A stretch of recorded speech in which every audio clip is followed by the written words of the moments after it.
Então, caríssimos irmãos e irmãs, hoje, como lhes falei no início da missa, é o dia em que liturgicamente nós celebramos a festa do batismo de Jesus.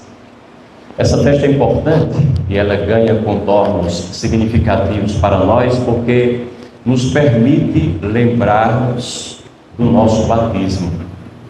Lembrarmos é impossível porque, via de regra, em geral, nós nos batizamos muito jovens, bebês, crianças de colo, mas lembrarmos da importância dele, da catequese que naquela altura foi feita relativamente a ele e que nós perdemos, mas certamente nossos pais e padrinhos a ouviram, a escutaram.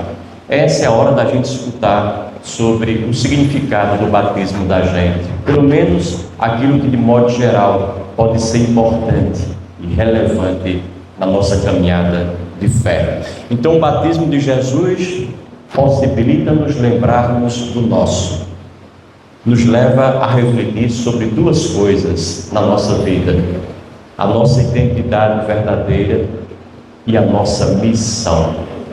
Quem somos nós e o que viemos fazer aqui. Quando a gente consegue responder mais ou menos, ou imprimir um sentido, uma direção a esses questionamentos fundamentais de ontem, de hoje e de sempre, a gente pode dar passos na vida. Então o batismo ajuda-nos a responder aquelas 4 questões básicas da filosofia: quem sou eu? De onde eu vim? Para onde eu vou? E o que é que eu estou fazendo aqui pelo amor de Deus? Quando eu sei das minhas origens mais remotas, eu sei o que eu estou fazendo aqui. Quando eu sei do que me espera lá na frente, do meu destino, da minha destinação, eu posso compreender melhor o que eu estou fazendo aqui. Então, saber da minha missão pressupõe um conhecimento das origens e do fim. E é isso que o batismo nos leva a pensar, a refletir: o que é que eu estou fazendo na minha vida? Eu sempre traduzo essas questões em 2 ou 3, para mim são mais importantes. Onde eu estou? Porque é vida a gente ficar fazendo filosofia e exercício de abstração teórica. Onde eu estou? O que é que eu estou fazendo? Onde eu estou? Da minha vida agora. E se eu estou disposto a qualquer momento mudar aquilo que eu faço, se eu tiver uma necessidade importante de o fazer, se eu tiver uma motivação forte para estabelecer essa mudança, isso para mim é mais importante, porque é mais pragmático, é mais prático e tangível, toca-nos de maneira mais imediata e direta. Portanto, o maior e mais urgente negócio que um ser humano pode fazer hoje, em pleno século XXI, é investir no autoconhecimento, no seu potencial da alma, no despertar da sua consciência interna. Porque, como dizia o ditado antigo, aquele que conhece tudo, mas ainda não conhece absolutamente nada. Se eu conheço tudo e todos, mas não me conheço, sou um analfabeto sobre mim próprio, um ilustre desconhecido da minha própria verdade, da minha própria essência, eu diluo tudo aquilo que eventualmente acho que conheço. É apenas um achismo, porque eu não sou capaz de conhecer nada, desconhecendo a mim próprio. Sócrates, o grande mestre, já dizia muito antes de Cristo: conhece-te a ti mesmo. Conhece-te a ti mesmo. Porém, para nós conhecermos o ser humano que somos nós, precisamos ter uma certa clareza sobre aquilo que eu chamo de nossos pressupostos antropológicos. Saber quem é o ser humano de verdade em todos os seus desdobramentos, em todas as suas variáveis, em todos os seus aspectos e dimensões. E a primeira pergunta que a gente tem que fazer em busca de autoconhecimento é: o que sou eu? O que somos nós? De que matéria nós somos feitos? Que barro nos compõe e nos constrói? Saber do nosso corpo é importante, porque às vezes a gente tende a ficar muito na espiritualização da vida e deixa o corpo de lado. É importante saber o quão o nosso corpo é relevante nesse processo de autoconhecimento. Afinal de contas, nós não fomos feitos anjos, nem querubins, nem serafins. Nós não somos seres abstratos que já estão nas nuvens ou no céu. Nós somos pessoas contingenciadas, pessoas que têm necessidades. Há muitas demandas materiais que nós precisamos respostar, resolver, equilibrar. E isso acontece exatamente porque nós somos seres corpóreos, seres materiais também. Dizia um professor que tive de psicologia que se a gente olhar a rigor, por um certo momento, a gente só é corpo. Nós só temos corpo. Por quê? Porque sem o corpo você não diz nem amém. Sem o corpo você não diz que tem fé. Não é capaz de louvar a Deus. Tudo exige a mediação, a concorrência, a participação, a influência, o intermédio do seu corpo. Então essa história de deixar o corpo de lado e achar que o corpo não vale nada, em nome de uma suposta espiritualidade elevadíssima que nos coloca diretamente no colo de Deus, é um fracasso, é um caminho que não tem razão de ser. Então reconheçamos esse barro de que nós fomos feitos. Entram aqui os cuidados que nós temos que ter inerentemente ao nosso corpo. Entram aqui, por exemplo, as figuras dos salões de beleza, das academias que estão hoje populando a 3x4, praticamente em todos os bairros tem uma ou duas. A busca de maior conforto, uma melhor moradia, uma melhor casa, um salário mais adequado e mais condigno, uma comidazinha que não seja só plástico, um bem-estar material, sobretudo cuidado com a nossa saúde. Nenhum de nós tem o direito de ser negligente com a sua saúde, em nome de nada, em nome de nada. Quando a gente deixa a saúde de lado, a gente está negligenciando, rejeitando a própria vida que Deus nos deu. E para ser vivida longamente, plenamente, ser vivida de forma que não fique nada para trás, que não deixe nada a desejar para nós. Entretanto, por mais que nós vejamos a importância do nosso corpo e da matéria que nos constitui, chega uma hora que o corpo envelhece, o corpo adoece, o corpo se enfeia, o corpo morre, afinal de contas. Então, quem apostar todas as suas fichas de autoconhecimento nessa ideia de que eu sou o meu corpo, eu sou a minha juventude, eu sou a minha exuberância, eu sou a minha capacidade física, inclusive, está perdido. Seus dias estão contados. O sucesso, ele tem começo e meio e também o fim nesse aspecto. Precisamos ter cuidado. É aquilo que já contei para vocês, do netinho que estava com a avó cuidava dele o dia todo, a mãe trabalhando, e o netinho estava lá reclamando da avó, porque a avó quase nunca estava diante dele, botava lá umas coisinhas para ele brincar no cercadinho e sumia do mapa, voltava mais tarde, e um deles reclamou: voinha, onde é que a senhora vai? Passa um bom tempo fora, me deixa aqui sozinho. Ela disse: eu fui para o salão de beleza, meu netinho. Ele disse: o que é isso, meu avó? Ele disse: é um lugar que a gente vai para a gente ficar mais bonita, entendeu? Ele disse: não está dando resultado não, vó. Às vezes, por mais que a gente faça por a gente, não dá resultado. Outras vezes a gente coloca umas maquiagens de tal maneira que, se a gente for olhar rigorosamente, a gente fica muito mais feio do que estava antes. Fique no original, que às vezes se dá melhor. Então é importante essa dimensão de relatividade da nossa constituição física. Tem uma segunda pergunta nesse processo de autoconhecimento: quem sou eu? Quem somos nós? Quem é você?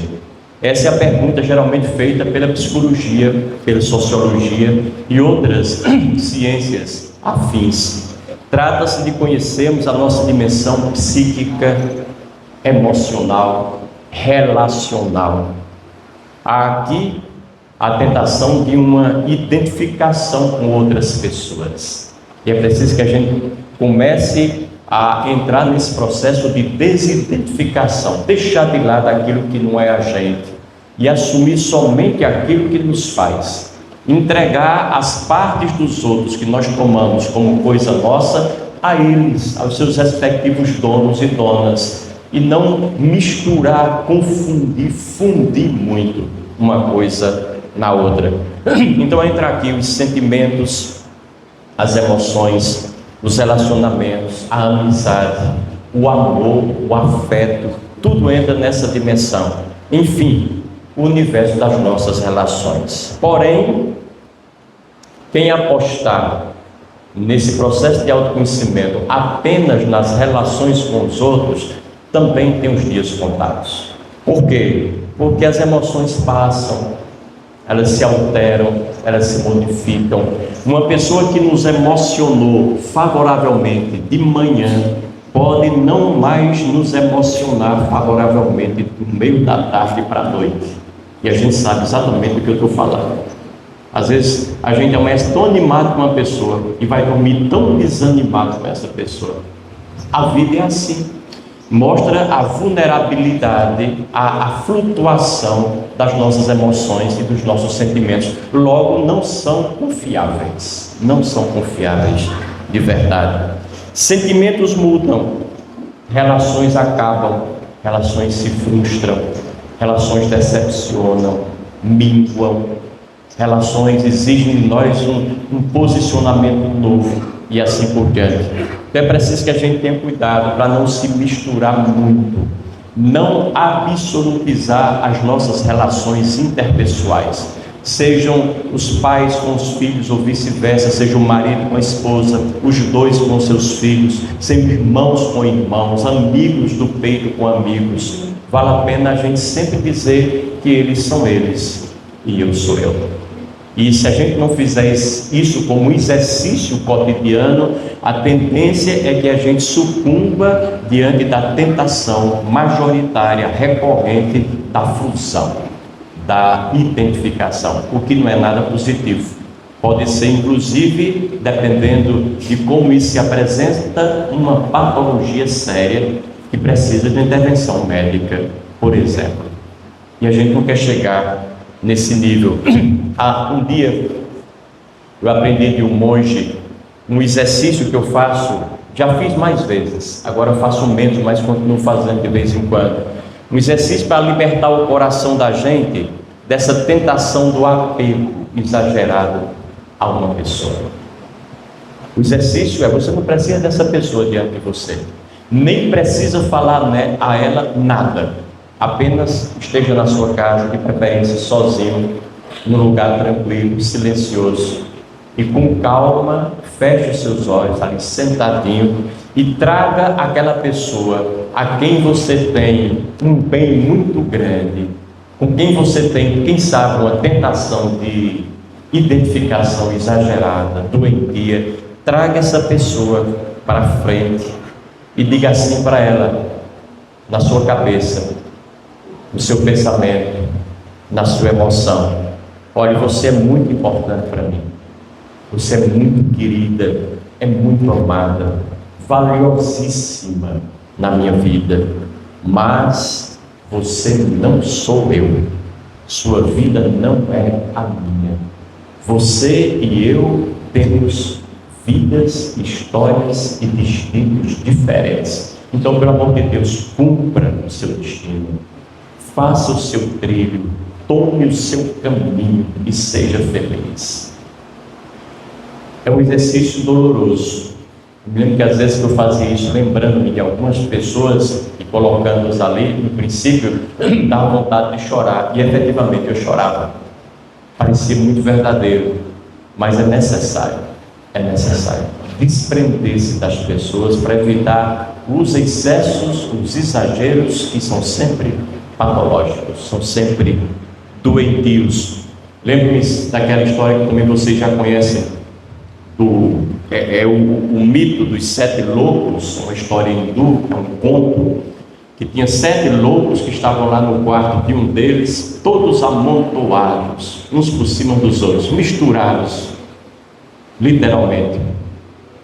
O médico chegou lá e viu aquilo e disse: olha, cada um tome o seu rumo, vá para o seu quarto, não quero essa confusão aqui não, vão agora mesmo. E um deles, metido a esperto, disse: doutor, não dá certo não, doutor, porque a gente está aqui há algum tempo já misturado, e a gente se misturou tanto que eu já nem sei mais qual é meu braço, qual é minha perna, qual é minha cabeça, está tudo muito intrincado aqui. O médico disse: ah é? Então espera um minutinho aqui. Foi lá na enfermaria, trouxe uma seringa com agulha, primeira perna que ele viu, pegou e deu uma espetada e disse: ai, isso aqui é a sua perna, fique com ela. No braço, esse é seu braço, fique com ele. Às vezes separarmos dos outros dói como um espetáculo grande, mas é necessário criar o devido distanciamento, mesmo com aquelas pessoas, e talvez sobretudo com aquelas pessoas com quem você convive no dia a dia, debaixo do mesmo teto, morando ali 24 horas por dia, porque com os de fora que você vê vez ou outra, esporadicamente, pontualmente, não é tão difícil. Já existe uma certa distância natural na relação de vocês, mas com quem a gente convive diariamente não é fácil. E é com essas pessoas que nós devemos fazer esse exercício, esse treinamento o tempo inteiro. Tomar distância. Uma distância salutar, imprescindível, saudável, extremamente necessária. Por que a gente gosta tanto das pessoas de fora? E a gente facilmente faz amizade com elas, cria empatia com os de fora e os de longe, porque a gente está distante delas. Coloque-os na sua casa durante 3, 4 dias, uma semana, e você já está querendo colocar o cabo de vassoura de trás da porta e se livrar daquela pessoa.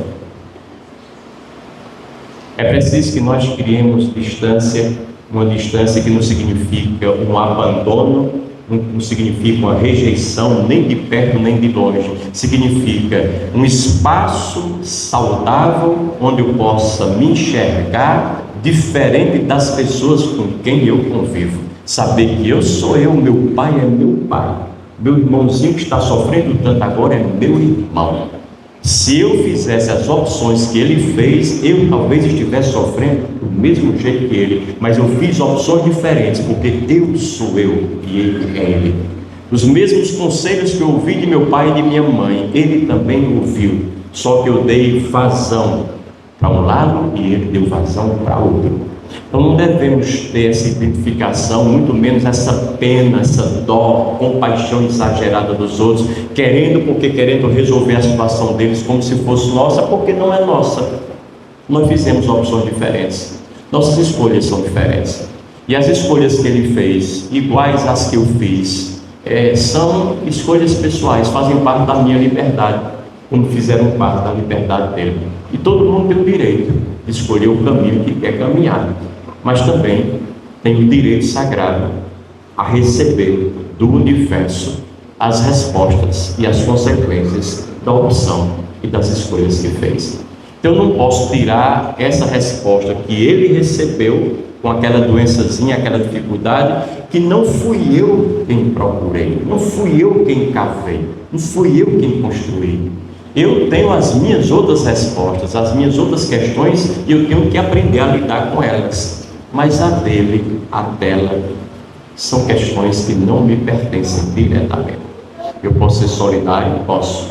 Eu posso passar a mão na cabeça? Posso dar um carinho? Posso. Eu posso dizer: eu estou aqui com você no seu sofrimento, viu? Se precisar de mim, no que for possível fazer para lhe ajudar, eu faço. Mas nunca substituir aquilo que é próprio do outro.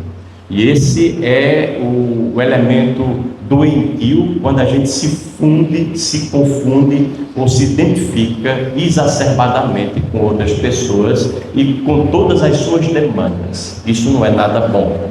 Então, essa é a primeira, a segunda pergunta. A terceira pergunta nesse processo de autoconhecimento é: por que eu sou? Por que eu existo? Por que nós existimos? Essa é a pergunta da filosofia. E a filosofia tem uma grande missão em relação a esse processo. Trata-se de buscarmos o sentido racional, lógico da nossa vida.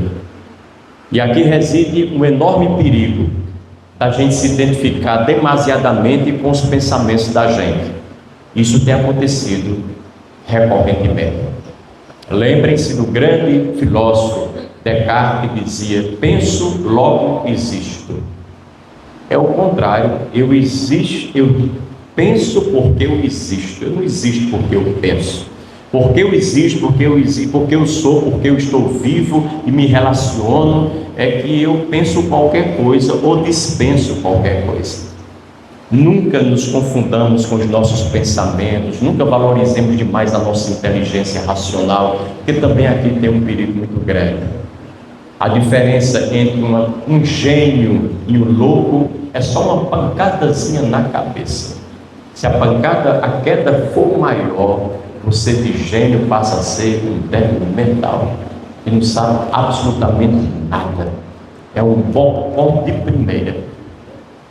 E às vezes a gente pensa que é uma sumidade, porque leu uns livros, fez uns cursos, adquiriu uns diplomas, fez umas viagens. Ai, pronto, eu sou o rei da cocada preta. Não é, de maneira alguma. A gente pode sucumbir a qualquer momento nessa suposta valorização exagerada da nossa inteligência. E aí vem a última pergunta nesse processo de autoconhecimento: para quem eu sou? A quem eu me destino? Para quem eu vivo, eu existo? Essa é a pergunta das religiões, da teologia, das tradições espirituais.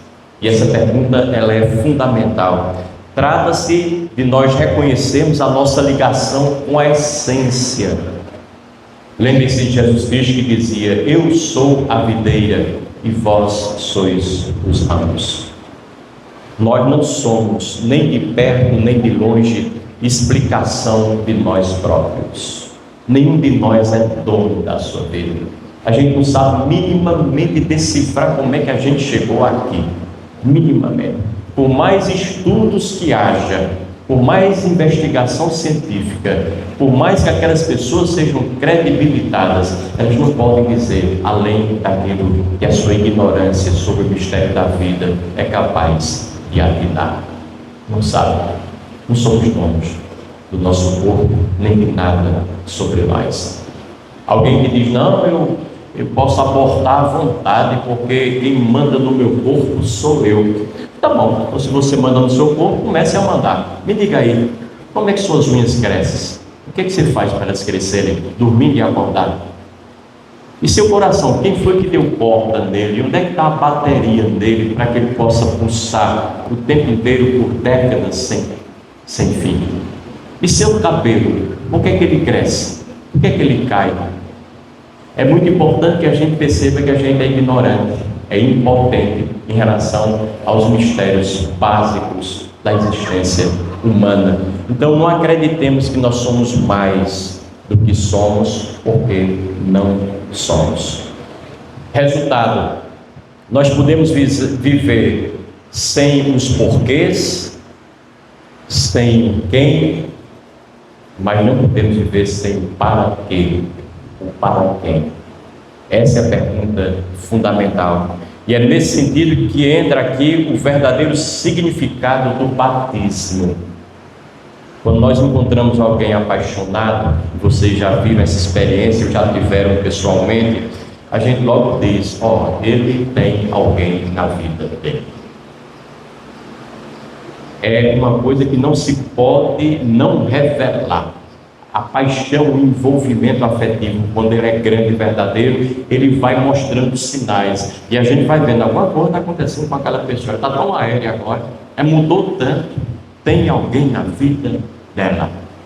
que fez com que a sua mortificação fosse sentida pelos outros. Então, ser batizado não é ser melhor nem maior do que ninguém. Ser batizado é ter alguém na nossa vida. Esse alguém é nada menos, nada mais do que o próprio Deus, que dá sentido, que a gente leva uma pancada grande, cai, se levanta e continua resistindo. Que a gente perde uma pessoa querida através da morte, e a gente, depois do choro todos acontecer, a gente limpa os olhos e continua vivendo, e daqui a pouco está dando pulo de alegrias com outros que estão à nossa volta. A morte, ela não dá para a gente suportar, ela é insuportável humanamente falando, mas saber que eu tenho alguém na minha vida me faz suportar, inclusive, a morte de alguém muito querido. Ser batizado é não só ter alguém na vida da gente, mas ter plena consciência da presença desse alguém, do seu significado e do quanto ele é importante nas intempéries da vida que todos nós experimentamos, pelas quais todos nós passamos. Essa consciência é fundamental. Então o batismo é a descoberta do meu destino, da minha destinação, primeiro e último destino, definitivo, porque se eu encontro o meu destino, eu encontro a minha realização. A busca do autoconhecimento pelo autoconhecimento não me leva a lugar nenhum. Agora, quando eu busco o meu destino, a minha destinação, e eu encontro sentido na minha vida prática do dia a dia, e eu me realizo exatamente nisso. Não devo procurar simplesmente o que me realiza, o que me faz feliz, e sim o que me faz viver. Quem me faz viver? A quem eu devo obedecer? Porque me trouxe a vida e deu-me tudo aquilo que eu vivo, que eu experimento, que eu aproveito a cada dia. Encontrar Deus. O nosso desafio é libertar-nos das perguntas de autorrealização e nos agarrarmos às perguntas da nossa destinação. Quem eu sou, de onde vim, para onde vou, me diz exatamente o que é que eu estou fazendo aqui. E que eu faça o melhor que eu possa, porque aquele que me deu a vida, deu-me plenamente, para ser vivida plenamente, para ser gasta, para ser consumida. Não poupemos a nossa vida nem as nossas energias em prol daquilo que a gente deve fazer, ideais grandiosos que nos esperam a cada instante.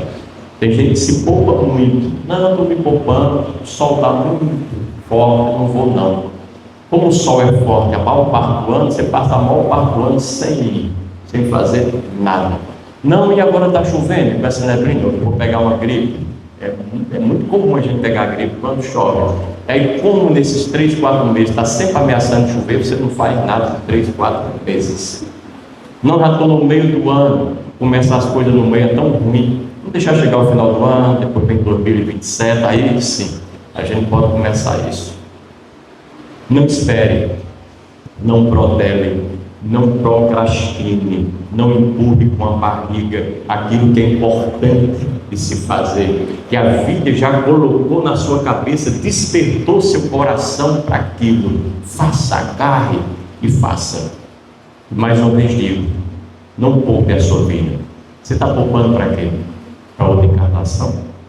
Para outra vida? Para a eternidade? Essa é a única vida que você tem. Essa é a sua experiência.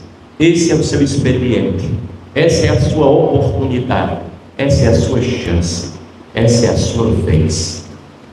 Uma vez perdida, perdida para sempre. Não nos percamos de nós próprios. Louvado seja o nosso Senhor Jesus Cristo.